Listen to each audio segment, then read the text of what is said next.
Շատ լավ։ Դե սա շատ կոնկրետ փաստեր են եւ տպավորությունը ստացվում, եթե չեմ սխալվում, սենց երևույթները իրավաբանները փողերի լվացում են կոչվում, որ այսինքն իրականում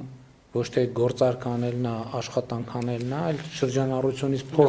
փող դուրս բերելն է եւ դա այնպիսի խողովակով, որ առերևույթ եկամուտը դիտվի օրինական, բայց գործնականում այն ինչ որ նկարագրում եք եւ եթե հիմնավորված է ըստ էության դա այլ անուն կան փողերի լվացում դժվար է գտնել։ Այստեղ մի հատ ուրիշ խնդիր էլ կա, ես գիտեմ, որ հեծը շատ ծանրաբեռնված է վարկերով։ Իսկ դուք մենք վարկերը սպասարկում եք, հա, հիմա այս փուլում նորմալ սպասարկում է գնացել։ Այո, պարոն, պրոբլեմներ չեն առաջացել։ Բացարձակ, ավելին ձեզ ասեմ, մեր շրջանի կառավարման 4 ամիսների արդյունքներով մենք ավելի քան 21 միլիոն ամերիկյան դոլարի վարկային պարտավորությունների մայր գումարներ ենք մարել վաղաժամկետ, այսինքն ֆինանսական որոշակի խնայողություններ են գոյացել, որոնք մենք ուղղել ենք վարկերի այն խմբի մարմանը, որոնք ավելի բարձր տոկոսադրույք ունեին, 21 միլիոն։ Եվս բառացիորեն հենց նախորդին 3 մենք 10 միլիոն դարձյալ վարկային պարտավորություն պլանային արդեն մարեցինք, որից 6.5 միլիոնը մայր գումարներ։ Ընդհանուր առմամբ ժամանակավոր կառավարչի նշանակման պահին հեծը ցանաբեռնված էր շուրջ 396 միլիոն ամերիկյան դոլարի հասնող չափով վարկային պարտավորություններով, այդ թվում նաև թողարկված պարտատոմսերը, այս պահին արդեն այդ թիվը մոտեցել է 368 միլիոնի, այսինքն շուրջ 28-30 միլիոն դոլարի վարկային պարտավորություններ մենք մարել ենք պատշաճ, ընդ որում իմ նշանակման պահին ընթացիկ հարկային պարտավորությունները, աշխատավարձերը բոլորը հեծը կատարում էր լրացուցիչ վարկային միջոցներ ու օվերդրաֆտներ ներգրավելով, քանի որ իր շրջանառու միջոցները ամբողջովին ուրեմն միլիարդավոր դրամների հասնող տրված էր կապալառու փոխկապակցված ընկերություններին կանխավճարների տեսքով։ Այսինքն սեփական շրջանառու միջոցները տրված էր իրավաբանական անձանց, ովքեր ծառայություն են մատուցում նույն հեծին, իր իսկ հարկային պարտավորություններն ու աշխատավարձերը 5 վարկին վերցնում հարկ տալիս, իսկ իրանց միջոցները, որոնք տրված էր աշխատավարձ եւ հարկ պետքա տային, տալիս են ուրիշ ընկերությունների տոկոսով թե առանց տոկոսի։ Իհարկե առանց տոկոսի, քանի որ տաշիր ընկերությունների խմբի կամ մասեր կազմում կամ աֆիլիացված պաշտոնատար անձանց ընկերությունների իրական ես լսել եմ նաև, որ տենց երևույթներ են արձանագրվել, որ հեծի անունով վարկ են վերցրել բանկերից եւ տոկոսով եւ առանց տոկոսի վարկը այդ նույն գումարը ըստ էության տվել են որևէ կարգավիճակով կամ կոնկրետ անձանց կամ կոնկրետ ընկերությունների, sense երևույթ էլ նկատվել է, հա։ Քանի որ վարույթի ավարտից օրեր առաջ ես արդեն հանդիպել եմ նաև միջազգային բանկերի EBRD, ADB, ֆինանսական միջազգային կորպորացիայի ներկայացուցիչներին պաշտոնական եւ այդ մասին արդեն պաշտոնապես զրույց ենք ունեցել, ես ինձ թույլ տամ նաև եթերում այդ մասին խոսել, որ այո, դա ուրեմն այն երևույթի մասին է, որ հեծը 100%-ով գրավադրված լինելով միջազգային բանկերում եւ ունենալով վերջիններիս նկատմամբ շուրջ 116 միլիոն ամերիկյան դոլարի վարկային պարտավորություններ, պայմանագրային պարտավորություն ուներ որևէ տեսակի երաշխավորություն, գրավ, այլ վարկային միջոցներ ներգրավելու պարագայում թույլտվություն ստանալ վերջիններից, այդ թվում նաև որոշակի սահմանաչափի դեպքում պարտավոր էր համաձայնություն ստանալ հանրային ծառայությունների կարգավորող հանձնաժողովից,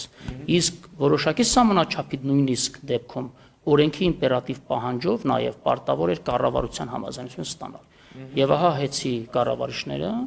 եւ տնօրենների խորհուրդը վերջինիս որոշումներով 9 տարվա մեջ շուրջ 691 միլիոն ամերիկյան դոլարի հասնող երաշխավորություններ են տրվել մի քանի տասնյակ տարբեր ընկերությունների, տաշիր ընկերությունների խմբի դարձյալ ուղղակիորեն աֆիլիացված կամ անուղղակիորեն իրական շահառու հանդիսանալով եւ գրավադրելով առանց գրավի առարկայի իհարկե, բայց երաշխիքը ինքնին ենթադրում է գրավը։ Քանի որ երաշխավորության պայմանագրի մեջ արդեն նշված է, որ հեծը այդ երաշխավորությունների համար պատասխանատվություն է ստանձնել իր ողջ շրջանառու միջոցներով, գույքով եւ ամբողջ կարողություններով։ Հիմա կներեք, այդ 3 դեպքերն էլ արձանագրվել են, որ միջազգային կազմակերպությունների հետ պետքա ճշտվեր, բայց չի ճշտվել, Հանրային ծառայությունների կարգավորող հանձնաժողովի հետ պետքա ճշտեր, բայց չի ճշտվել, կառավարության հետ պետքա ճշտվել ու չի։ Իրեքն էլ կան պրակտիկայում են։ Եվ նախորդին հնչեցրած 6 հիմնավոր կետերից մեկը նաև արդեն այդ փաստը երաշխավորություններն է։ Ընդ որում ընթացիկ տարվա մարտ ամսվան 42.5 միլիոն դրամի նմանատիպ երաշխավորության պայմանագրի դարձյալ կնքվել էր այս տարվա, այսինքն չեն կարող ասել, որ դա նախկինում է տեղ ունեցել, եւ մեր հայթայթած, այսպես ասեմ, քանի որ այս փաստեր բոլորը մենք հայթայթել ենք, այդ թվում նաեւ սերվերներում ջրջված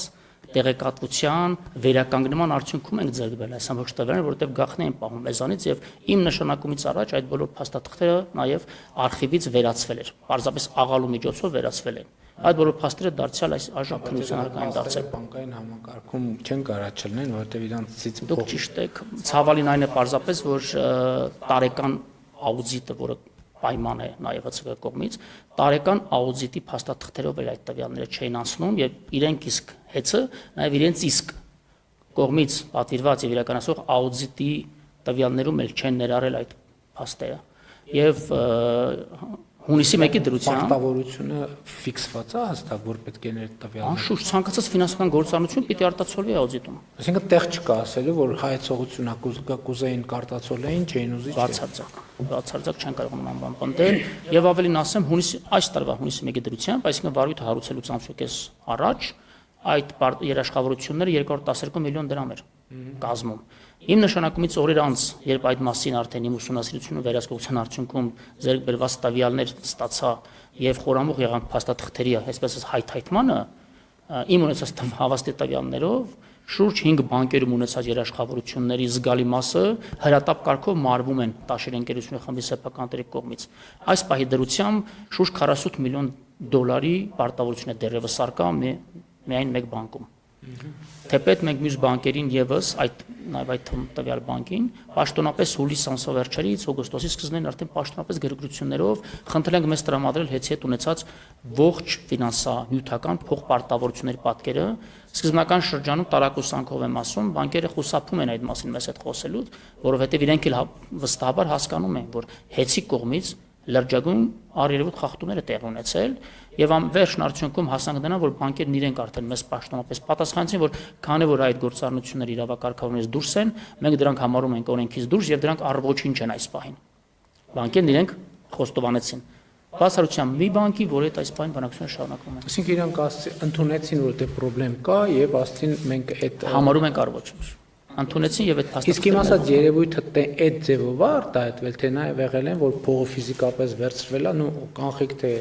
բնականաբար այդ չի եկանը որ վերցվել է վարկ եւ տրվել է մարդու կամ ընկերության չնայած ձեր ասած երևույթը ըստ էության այդ է որ եթե հաշվենք որ իրենց հիմնական միջոցները կամ դրամական միջոցները ուրիշին են տվել աշխատավարձ վճարելու համար վարկ են վերցրել ըստ էության ինչ տարբերություն վարկը վերցնեին այնտեղ տային թե այն մյուսը Բան վարչապետստով երկու կարևոր ուրեմն հանգամանքի վրա եմ ուզում ձեր ուշադրությունը սևեռել մեկը որ երաշխավորություններ ստացած տասնյակ ընկերությունների մի մասը ուղղակիորեն ծառայություններ եւ ապրանքներ մատակարարում հեծին այսինքն այդ տրված երաշխավորություններով հեծի հնարություններով կարողություններ են ձևավորվել տրվել ընկերություններում եւ այդ կարողությունները փոխկապակցված են այո եւ կամ ուղակի կամ անուղակի այո կոպիտ ասած իրանց ընկերություններն այստեղից էլ իրանց ընկերությունը այնտեղից այսինքն իրանք իրանց այդ առևտուր են արել այդ եւ այդ առևտրի ծախսերը փակվել է հեծի հաշվին այո պարզապես իրանք պարտավոր էին քանի որ հանրային ծառայությունների կարգավարման տիրույթում լիցենզավորված ընկերությունը հեծը պարտավոր էին պարզ թափանցիկ, բացի իրազեկումը թափանցիկ գնումների գործընթացներով իրականացնել ձեռքբերումները, ոչ միայն դրանով չեն արել գնումների գործընթացը թափանցիկ չեն երաշխավորել, այլ նաև իրենց եղածով, իրենց կարողություններով հզորություններ են ձևավորել այլ ընկերություններում, ովքեր հեծի իսկ տված երաշխավորություններով եւ արտոնյալ վարկերով արդեն իսկ արտոնյալ դիրքում են գտնվել մրցակից ընկերությունների նկատմամբ։ Դրանով աղճատելով եւ մաքուր մրցակցության դաշտի ամբողջ պատկերը բայց նաև շատ ավելի, այսպես ասած, խոսուն մի դրվագ, ընկերությունների մի զգալի մասը որևէ կապ չունեն հեծի ու էներգետիկ շուկայի հետ, առհասարակ այլ ոլորտի ընկերություններ են, ովքեր որ լիցենզավորված էներգետիկական ռազմավարական ընկերության երաշխավորությամբ տասնյակ միլիոն դոլարի Արտոնը վարկեր են ստացել եւ բիզնեսներ այլ ոլորտներում, ընդ որում դրանց մեջ կա նաեւ ՀՀ ոչ ռեզիդենտ ընկերություն, ամենացավալին դա է։ Հեցի կոպիտ ասած իհարկե համատությունս ուղիղ չի, կոպիտ ասած հետ վարկա վերցրել կամ երաշխավորություն տվել մի ընկերության, որը ասենք օրինակ կոշիկի առևտրով։ այո, կարող ենք այդպես ենթադրել եւ հատկանշական հենց այս խախտման այն է, որ դրանով հեծը իր ենթակառուցվածքները դրել է ուղղակիորեն ռիսկի տակ եւ տվյալ ընկերությունները իրենց պարտավորությունը բանկերի նկատմամբ չկատարելու կամ պատշաճ չկատարելու արդյունքում բանկերը կարող էին բռնագանձման վարույթներ հարուցել սահմանված օրենսդրական կարգերով հեծի նկատմամբ եւ օրինակ հեծի ենթակառուցվածքները կամ ենթականների մի մասը կամ ամբողջ էներգետիկ համակարգը հայտնվեր ինչ որ X ընկերության ձեռքում։ Կներեք, ասենք այդ բանկերը իրանց հերթին գային, միջազգայիններն իրենց հերթին գային, այն մյուսները իրենց հերթին գային, մեկ էներգետիկ համակարգը ընդհանրապես կոլապսի առաջ կարար կանգնել։ Իրավացիք, այո։ Եվ մեր գործողությունների նպատակադրումը հենց Հայաստանի քրիտիկական ենթակառուցվածքը այս սպառնալիքից դուրս բերելն է։ Այո, կանխելու նմանատիպ հնարավոր զարգացումը Որովհետև որ դա տեղի ունենար, իհարկե, ինչ էին ասելու մարդիկ, ասել են, բա այդ կառավարությունը ուր էր նայում, բա կարգավորող մարմինը ուր էր նայում, բա օպերատիվ մարմիններն ու իրավապահ մարմինները ուր էին նայում։ ճիշտ եք ասում։ Եվ իմիջիալոց շատ կարևոր է, որ այս պատմությունը ես ուզում եմ հիշեցնեմ, որ սկսել է էլեկտրաէներգիայի մատակարարման որակի հետ կապված մեր հատկապես մարզերի, հատկապես գյուղերի բնակիչների հետ մեր շփումներից, որովհետև ինձ համար շատ անսպասելի եւ տարօրինակ փաստ էր, որ մենք տարբեր գյուղերում ներդրումներ ենք անում, ասենք միլիարդներ ենք ծախսում ճանապարհ կառուցում կամ դպրոց կամ մանկապարտեզ, գնում ենք թվում է թե գյուղերում պետքա տոնակատարության տրամադրություն լինի, մարդիկ գալիս են ասում են այս հոսանքի հարցը ինչ է լինելու, այսինքն այնքան քրիտիկական է, որ նույնիսկ այդ մեծ իրադարձությունը մարդկանց օրակարգը դրականորեն չէ։ Օրակարգի առաջին հարցը իրանց համար էլեկտրաէներգիայի մատակարարումներ ընդհանուր առմամբ եւ մատակարարման որակը, որտեղ մարդիկ բողոքում են, որ գրում են կոպեկ են անում, մի բան առնում են, բերում են դնում, մի ամիս հետո վառվում է կամ փչանում է շարքից դուրս է գալիս, ամենից դեպս այդպիսի տասնյակ դեպքեր են տեղի ունեցել, որ անձամբ են ասել մարդիկ, հիմա ես փորձաքննություն չեմ արել, ճիշտ է, բայց այնուամենայնիվ 1, 2, 3, 4, 5 որ մարդկանց բողոքը կրկնվում է, շակմա ինչ որ մի բան կա դրա հիմքում։ Հիմա մենք էլեկտրաէներգիայի մատակարարման որակի հետ կապված